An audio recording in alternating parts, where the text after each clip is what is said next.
Cowboys coming off an impressive week 3 of the preseason. Guys now shifting their attention to the regular season.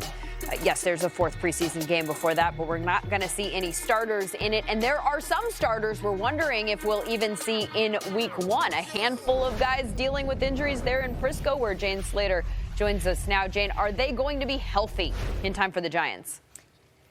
Well, Lindsay, the Cowboys defense has performed admirably, even in the absence of some of their main starters, guys like Demarcus Lawrence and Tyrone Crawford, who came off the PUP list last week, and then today Byron Jones.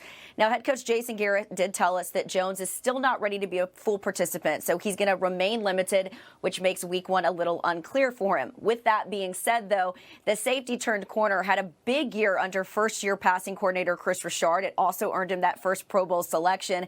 He's entering the final year of his contract, so they're hoping he can have a big season, and so is Jones. But that starts with being 100% healthy. A couple of other injury notes held out of practice this week. We're expecting both Zach Martin as well as Tyron Smith. They're dealing with those back injuries that they're still trying to get through, as well as wide receiver Amari Cooper still dealing with that left foot injury. All 3 are expected back for week 1, though.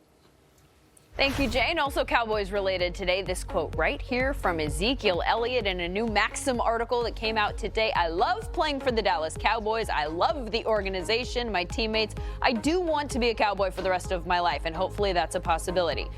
But even Emmitt Smith, the greatest running back ever, ended up going to play a couple of years for another organization. So it's just the nature of the game. But I want to be a Dallas Cowboy for as long as I can. A little bit of context here. That interview was from July, before the holdout started. So it's not like the latest in the he said between him and Jerry Jones. That said, what's he saying, Willie?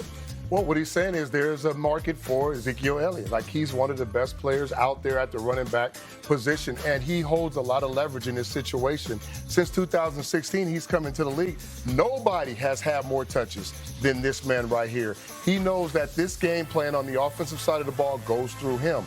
And I would say, look at this, Zeke. Like, take your time and look at this. The CBA is going to happen in about a year and a half, 2 years. There's going to be a lot of new cash. If they decide that we're going to give you a bump up this year, take some money from next year, give you a bump up to make you feel comfortable to come in and play this year, just think the cash that these running backs that are signed for last year and this year and what Gurley did a couple of years ago, he's going to definitely exceed that. His contract is going to blow that out of the water at the running back position because he is special.